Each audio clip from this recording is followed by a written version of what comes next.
Hello everyone, welcome in my today's video. तो आज हम पढ़ेंगे क्लास 9 का एक न्यू सब्जेक्ट जो है ज्योग्राफी का first chapter, India size and location. तो फ्रेंड्स, ये फर्स्ट चैप्टर है। इसके अंदर हम इंडिया के बारे में पढ़ेंगे कि उसकी इंडिया के साइज़ के बारे में, इंडिया की लोकेशन वर्ल्ड मैप में कहाँ है, ये पूरा पढ़ेंगे। तो फ्रेंड्स, चलिए स्टार्ट करते हैं। Moving on to the first para. India is one of the most ancient civilization. French civilization का मतलब होता है विकसित, ठीक है। सिविलाइजेशन मतलब हो सक एशियन सिविलाइजेशन मीन्स मतलब वो बोल सकते हैं कि वो पहले के टाइम पे एक विकसित देश था in the world. It has achieved multi-phased socio-economic progress during the last 5 decades. तो फ्रेंड्स, मैं आपको एक बात बता दूँ, एक डिकेड में 10 ईयर्स होते हैं, ठीक है।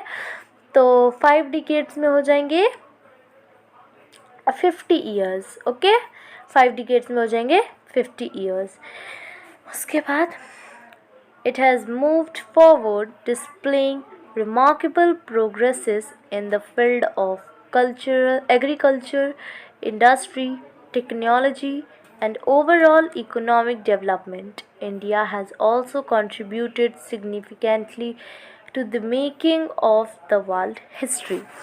तो फ्रेंड्स, इस पैरा का मतलब हुआ कि हमारा इंडिया है वो पहले के टाइम मीन्स एशियन टाइम से ही एक बहुत अच्छा विकसित देश है। इंडिया ने बहुत सारे फ्रेंड्स, इंडिया ने पिछले 5 डिकेड्स मीन्स 50 ईयर्स में बहुत सारे इकोनॉमिक प्रोग्रेसेस को अचीव किया है। It has move forward displaying remarkable progress. India जो है हमारी वो agriculture, industry, technology and overall economic development के फील्ड में बहुत आगे बढ़ी है, मीन्स बहुत प्रोग्रेस इंडिया ने किया है। India has also contributed, India ने अपना बढ़ चढ़ के हिस्सा भी दिया है वर्ल्ड हिस्ट्री में। इंडिया का भी बढ़ चढ़ के हिस्सा है। नेक्स्ट फ्रेंड, अब हम देखते हैं कि इंडिया के लोकेशन के बारे में, ठीक है। India is a vast country, vast means बड़ा, ठीक है। lying entirely in the northern hemisphere, the main land extent between latitude 8 degree 4 north, मतलब ठीक है, and 37.6 degree north and latitude 38 degree 7 east, 97 degree 25 east. अब देखिए फ्रेंड, लेटीट्यूड होता है, जैसे देखिए मान लीजिए ये वर्ल्ड मैप है, ठीक है फ्रेंड्स, ये वर्ल्ड मैप है, ठीक है। अब लेटीट्यूड एंड लॉन्गिट्यूड क्या होते हैं?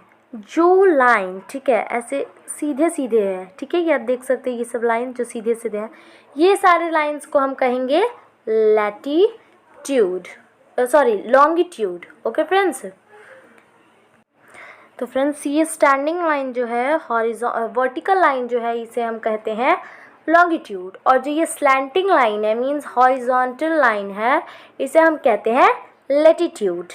अब फ्रेंड्स, ये देखिए, ये जो 0 डिग्री जहाँ पे लिखा हुआ है ये मेरिडियन है, ठीक है, और ये इक्वेटर है, ओके फ्रेंड्स, जिसका वैल्यू जो होता है वो 0 डिग्री होता है। तो इंडिया की लोकेशन यहाँ है हमारा इंडिया, ठीक है। नॉर्दर्न हेमिस्फीयर मीन्स इक्वेटर के ऊपर वाले हिस्से को नॉर्दर्न हेमिस्फीयर, इक्वेटर के नीचे वाले हिस्से को साउदर्न हेमिस्फीयर कहते हैं। तो इंडिया जो है वो नॉर्दर्न हेमिस्फीयर इसलिए है क्योंकि देखिए ये रहा हमारा इक्वेटर और ये रहा हमारा इंडिया, तो ये जो है वो नॉर्दर्न हेमिस्फीयर में है।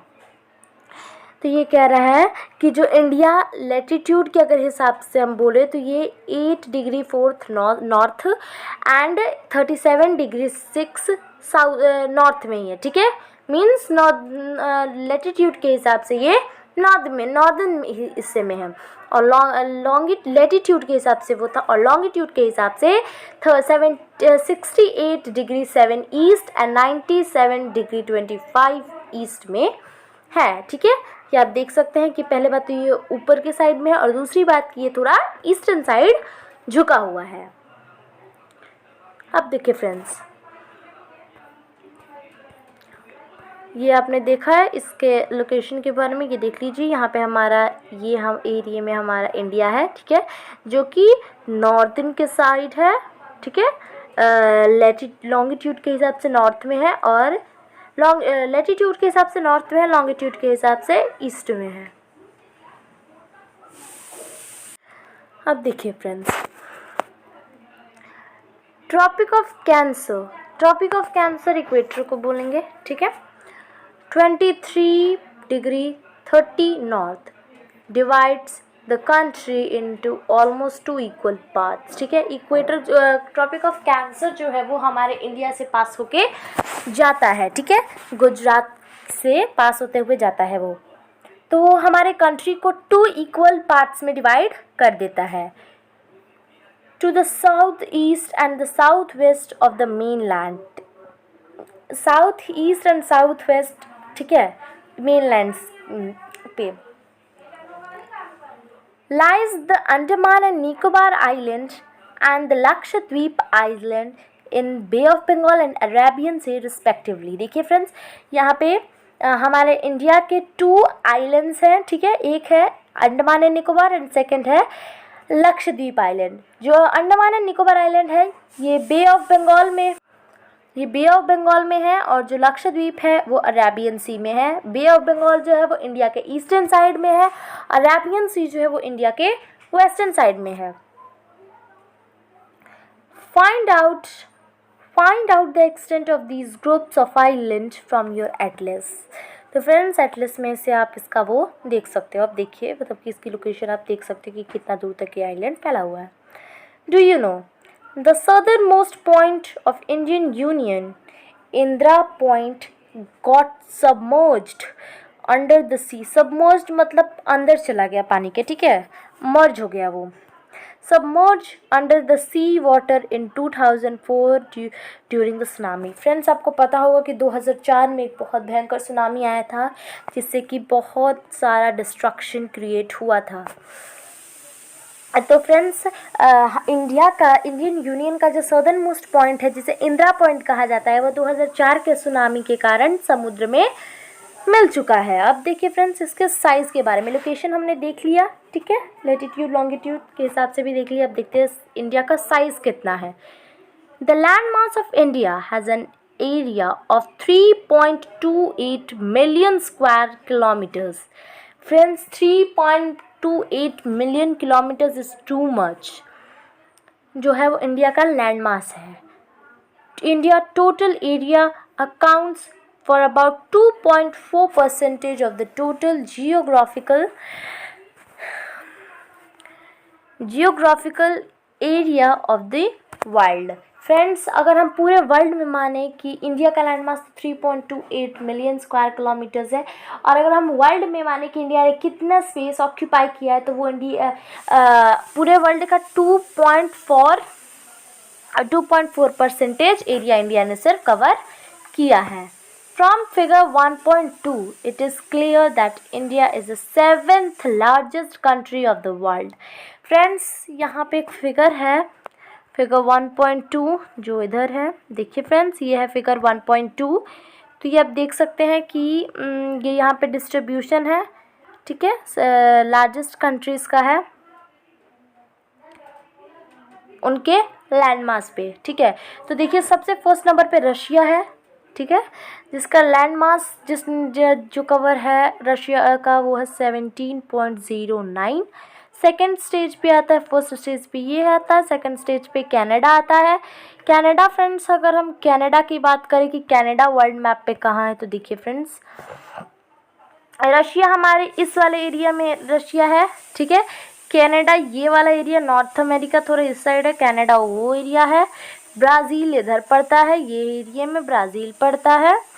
ब्राज़ील के बाद है USA United states of America, जो कि ये पूरा मिलके बनता है, नॉर्थ अमेरिका साउथ अमेरिका मिलके यूनाइटेड स्टेट्स ऑफ अमेरिका बनता है। और फिर आता है चाइना जो है वो फ्रेंड्स हमारा पड़ोसी देश जो इधर है, ये एरिया में चाइना है हमारा। उसके बाद फ्रेंड्स ऑस्ट्रेलिया जो है वो फ्रेंड्स इधर है, ये रहा ऑस्ट्रेलिया, और ये रहा हमारा इंडिया। देखा फ्रेंड्स, तो फर्स्ट नंबर पे आता है रशिया, जिसका वो लैंड मास है 17.08। सेकेंड नंबर पे आता है कनाडा, जिसका लैंड मास है 9.98। थर्ड जो है वो है यूएसए, जिसका आता है 9.83। फोर्थ नंबर पे है चाइना, जिसका लैंड मास जो है वो 9.60 स्क्वायर किलोमीटर्स है। फिफ्थ नंबर पे आता है ब्राज़ील, जो कि 8.51 स्क्वायर किलोमीटर्स। सिक्स नंबर पे आता है हम ऑस्ट्रेलिया, जिसका लैंड मास जो है वो है 7.69 square kilometres. And the last one and the seventh one is R India, which covers the land mass of 3.28 million square kilometres. Okay friends, तो अब चलते हैं पैरा पे अपने। It is clear that India is the seventh largest country of the world. India has a land boundary of about 15,200 kilometers, and the total length of the coastlines of the mainland, including the Lakshadweep and the Andaman and Nicobar, is 7,516.6 kilometres.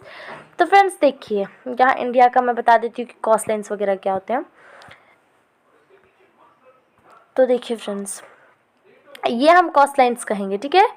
जो area सी के आसपास होते हैं, उससे सी के इर्द गिर्द होते हैं, उसे हम बोलते हैं कॉस्ट लाइन्स, ठीक है फ्रेंड्स। तो अगर हम बोले कि इंडिया की जो लैंड बाउंड्री है वो है 15,200 किलोमीटर्स, और जो इंडिया की टोटल लेंथ है कोस्ट लाइन के साथ साथ और लक्षद्वीप एंड अंडमान निकोबार को इंक्लूड करते हुए, तो वो है 7,516.6 किलोमीटर्स, ठीक है फ्रेंड्स। चलिए नेक्स्ट पैरा पे पढ़ते हैं। India is bounded by the यांगफोल mountain in the north waste.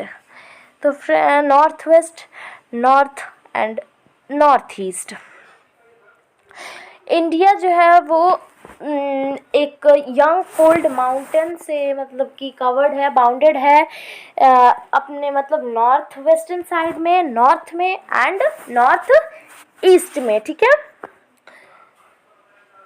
South of about 22 degree north latitude, it begins to taper and extend towards the Indian Ocean, dividing it into two seas,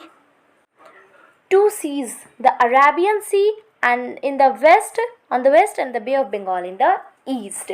तो friends, हमारा जो India है वो एक यांगफोल mountain के वजह से कवर्ड है, नॉर्थ वेस्टर्न साइड से भी, ईस्ट नॉर्थन साइड से भी, नॉर्थ ईस्टर्न साइड से भी। साउथ में south of about 22 degree north latitude, south में अगर बोले तो वो 22 डिग्री नॉर्थ लैटिट्यूड से स्टार्ट होता है। इट बिगन्स टू टैपर, फैलना स्टार्ट होता है, और वो फैलते फैलते इंडियन ओशन में जाता है, डिवाइडेड इनटू टू सीज। कौन कौन सा सी? तो पहला जो है वो है अरेबियन सी, एंड दूसरा अरेबियन सी जो है वो वेस्ट साइड में है, मीन्स महाराष्ट्र गोवा के साइड। मान लीजिए कि ये जो है वो हमारा इंडिया का मैप है, साउथ का मैप है, ठीक है फ्रेंड्स। तो ये इस साइड में है अरेबियन सी, और इस साइड में है बे ऑफ बंगाल, BOB, ठीक है। ओके फ्रेंड्स, चलिए next paragraph. Look at the figure 1.3 and note the latitudinal and longitudinal extent of the mainland is about 30 degree. Despite this fact, the east-west extent appears to be smaller than the northeastern extent. Friends, ये कहता है 1.3, figure 1.3 में India के longitudinal and latitudinal extension के बारे में दिया हुआ है। देखिए फ्रेंड्स, ये रहा वो। तो ये देखिए फ्रेंड्स, इसमें लॉन्गिट्यूडनल ये है, लैटिट्यूडनल ये है, ठीक है फ्रेंड्स। लॉन्गिट्यूडनल का जो डिग्री है ये तो फ्रेंड्स वो है मेरिडियन है, ठीक है। मेरिडियन है ये। लॉन्गिट्यूडनल का जो वो मेज़र है नॉर्थ में वो है 37°6 नॉर्थ टू 8.4 साउथ।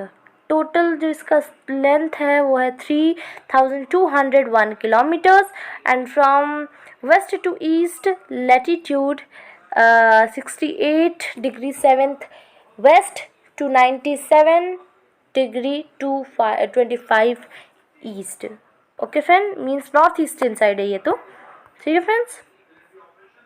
और यहाँ पे दिया हुआ है मेरिडियन, ठीक है, ये है मेरिडियन। तो फ्रेंड्स ये कह रहा है कि डिस्पाइट द जो ईस्ट वेस्टर्न साइड है वो छोटा है as compare to north southern extent. ये आप देख सकते हैं कि नॉर्थ वेस्टर्न का साउथ का जो वो है वो कम है एज कम्पेयर टू साउथ। ये आप देख सकते हैं यहाँ पे कि ये बस 2933 किलोमीटर्स है और जो साउथ नॉर्थ टू साउथ है वो है 3214 किलोमीटर्स।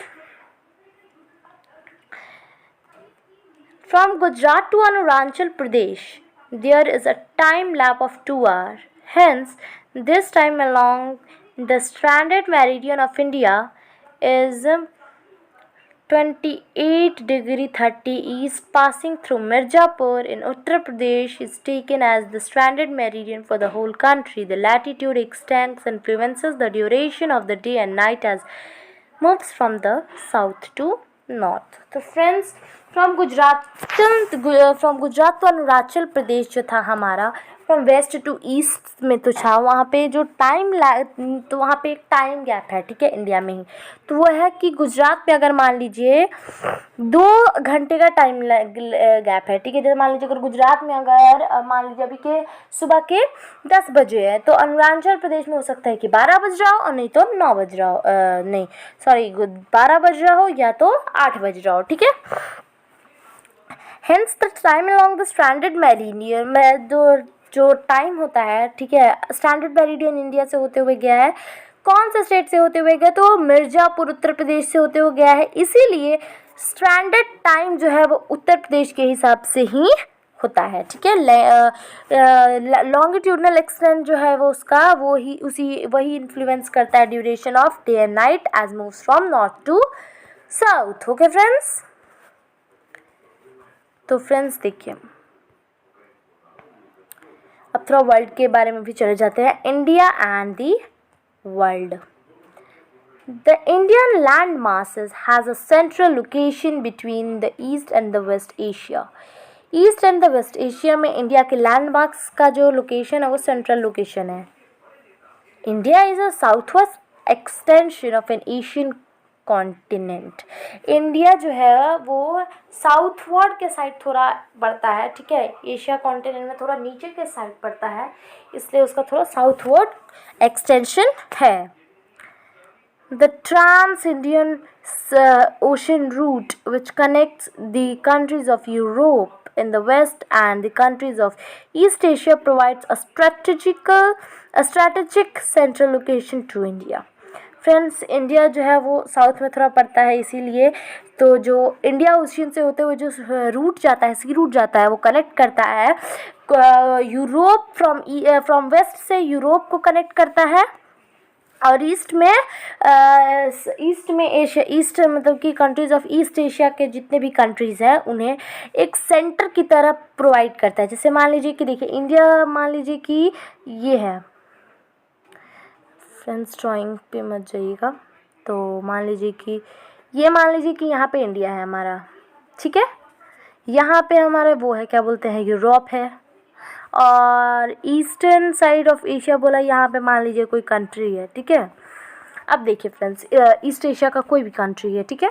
ये मान लीजिए पहले के टाइम पे क्या होता था कि जो मान लीजिए जितने भी ट्रेडर्स होते थे वो ऐसे घूम घूम के जाते थे, मतलब पहले ऐसे फिर ऐसे तो बहुत टाइम लग जाता था। तो अब क्या हुआ फ्रेंड्स कि मान लीजिए यहाँ पे है, they come directly here and goes directly there. Okay friends, तो ये एक टाइप का स्ट्रेटेजिक सेंट्रल लोकेशन इंडिया का है। Note that the Deccan peninsula protrude into the Indian Ocean. thus helping India to establish close contact with West Asia, Africa, and Europe from the western coast and with the southern East Asia from the eastern coast. अब देखिए friends, जो Deccan peninsula है, ठीक है, वो पूरा Indian ocean में पूरा तरह से प्रोट्यूडेड हो गया, ठीक है।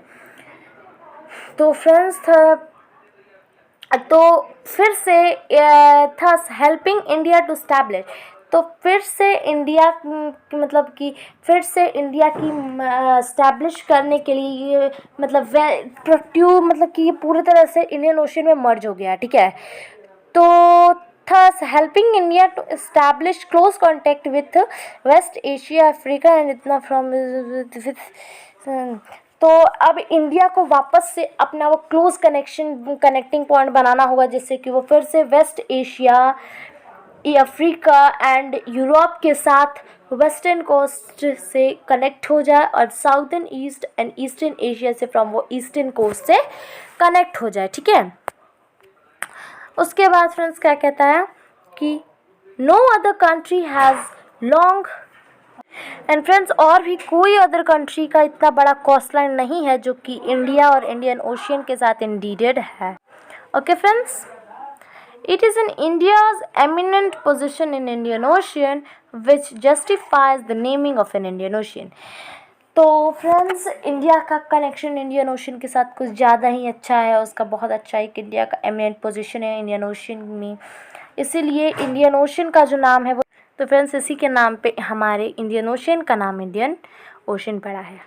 अब देखिए फ्रेंड्स, यहाँ पे एक डू यू नो में लिखा हुआ है एक चीज़, Since the opening of the Suez Canal in 1869, Indian distance from Europe has been reduced by 7,000 kilometers. तो फ्रेंड्स देखिए, अगर हम वापस अगर वर्ल्ड मैप पे जाते हैं तो जो स्विस कैनाल है उसका लोकेशन समवॉट हियर मीन्स मतलब कि इंडियन ये स्वीज कैनाल जो है ये बना जब इसकी जो ओपनिंग जब 1869 में हुई थी, तो इसके वजह से जो इंडिया यूरोप से इंडिया की जो लोकेशन है, ट्रैवलिंग डिस्टेंस है, ये 7,000 किलोमीटर्स रिड्यूस्ड हो गया था, कम हो गया था, ठीक है फ्रेंड्स। तो ये आ सकता है एग्ज़ाम में, इम्पॉर्टेंट है, तो प्लीज़ आप एक बार पढ़ लीजिएगा। तो फ्रेंड्स ये है जिसके अंदर लॉन्गिट्यूडनल एंड लैटिट्यूडनल के बारे में बताया गया है। एंड फ्रेंड्स चैप्टर ज़्यादा बड़ा भी नहीं है, फ्रेंड्स ज़्यादा छोटा भी नहीं है, ठीक है फ्रेंड्स। तो फ्रेंड्स अब इसके बाद से फ्रॉम यहाँ से पढ़ना है। ओके फ्रेंड्स, ये देखिए, ये जो है वो कुछ दिए हुए हैं, ट्रेड रूट्स हैं, ठीक है, ये ट्रेड रूट्स दिए हुए हैं, देखिए यहाँ पे देखिए फ्रेंड्स, ये रहा यहाँ पे तुर्की, Saudi Arabia, Karachi means Pakistan, ये रहा हमारा इंडिया, चाइना, मंगोलिया, उसके बाद कज़ाकिस्तान, उसके बाद तुर्कमेनिस्तान, अफ़गानिस्तान, पाकिस्तान, श्रीन, इजिप्ट, लीबिया, टर्की, उसके बाद केन्या, सोमालिया, एथियोपिया, फिलीपींस। तो फ्रेंड्स ऐसे ही सब सारे कंट्रीज़ हैं। तो ये देखिए ट्रेड रूट को दिखाया गया है, ये देखिए रेड लाइन जो है वो ट्रेड रूट वाले हैं, ठीक है फ्रेंड्स। जैसे देखिए कि यहाँ पे साइपिया से इराक, इराक से कराची, कराची से मुंबई, मुंबई से कोलकाता, कोलकाता से थाईलैंड, थाईलैंड से होते हुए हम लोग टर्की जा सकते हैं। तो ऐसे ऐसे ट्रेड रूट्स हैं। तो फ्रेंड्स आप ये प्लीज़ एक बार देख लें। अब चलते हैं नेक्स्ट पैरा पे। India contacts with the world has continued through ages. Ages means years, through ages, but her relationship through the land routes are much older than her maritime contact. तो friends जो India का contact है world के साथ वो कुछ ही सालों से है, पर इसका जो रिलेशनशिप है ट्रेड रूट्स के साथ वो बहुत पुराना है, बहुत पुराना है, ठीक है friends. The various passes across the mountains in the north have provided passage to the ancient travelers, while the ocean restricted such interaction for the long time. तो फ्रेंड्स यहाँ पे माउंटेन्स में बहुत से पासेज हैं नॉर्थ में जो कि ट्रैवलर्स के लिए बहुत मददगारी होते थे, जबकि ओशियंस के साथ नहीं हो पाता था ऐसा, ओशियंस में ऐसा नहीं था. These routes have contributed in the exchange of ideas and commodities since ancient times. तो फ्रेंड्स ये रूट्स से लोग अपने आइडियाज़ कमोडिटीज़ वगैरह दूसरे दूसरे देशों में जाके अपना ये सब कर पाते थे. The ideas of Upanishads and the Ramayanas. Upanishad and Ramayanas के बारे में हमने क्लास 7th एंड 8th में या 6th 7th 8th ये तीनों साल हमने पढ़ा है उपनिषद्स एंड रामायणास के बारे में. ठीक है, तो रामायणास एंड उपनिषद्स के आइडियाज़, पंचतंत्र की stories, Indian numerals and decimal system thus could reach many part in the world. जिसकी वजह से कि उपनिषद एंड रामायण ये सब आइडियाज़, पंचतंत्र के स्टोरीज़, इंडियन न्यूमरल्स और डेसिमल सिस्टम ये सब बहुत से और दूसरे देशों में पहुंच पाए हैं. The spices, muslin and other merchandise were taken from India to different countries. तो फ्रेंड्स मसाले, कपड़े और बहुत से अदर ट्रेड करने वाले सब चीज़ें भी इंडिया से दूसरे कंट्रीज़ में भेजे जाते हैं. On the other hand, the influence of Greek sculpture and the architectural style of domes and migrate from West Asia can be seen in the different part of the country. इसीलिए हम देख सकते हैं. और दूसरे हाथ क्या होता है कि जो ग्रीक स्कल्पचर्स होते हैं, आर्किटेक्चरल स्टाइल्स ऑफ डोम्स होते हैं. फ्रेंड डोम्स होते हैं जो, जैसे मान लीजिए डोम्स होते हैं जो कोई भी, अगर आप एशियंट हेरिटेज वगैरह देखो तो उसके ऊपर वाले हिस्से में ना कुछ ऐसे पॉइंट टाइप करके कुछ ऐसे बनाया रहता है, तो इन्हीं को डोम्स कहा जाता है. ठीक है, डोम्स तो हम देख सकते हैं कि ये बहुत से और दूसरे देशों में मिलते हैं. ठीक है, इस स्टाइल. तो ये स्टाइल कैसे गया? ठीक है, तो ये सब एक्सचेंज हुआ हमारे एशियन टाइम्स से ही ये सब होते आ रहा है. तो फ्रेंड्स यहाँ तक हमने पढ़ लिया और वीडियो ज़्यादा लंबी हो जाएगी, इसीलिए इंडियाज़ नेबर्स के बारे में हम हमारे सेकेंड वीडियो में पढ़ेंगे. तो फ्रेंड्स अगर आपको मेरी वीडियो अच्छी लगी तो please like, subscribe and share ज़रूर करिएगा. एंड फ्रेंड्स पार्ट 2 इसका जल्दी ही आ जाएगा. तो फ्रेंड्स अगर आप चाहते हैं तो प्लीज़ मेरे कमेंट सेक्शन में मुझे बताइएगा. तब तक के लिए हैव अ नाइस डे.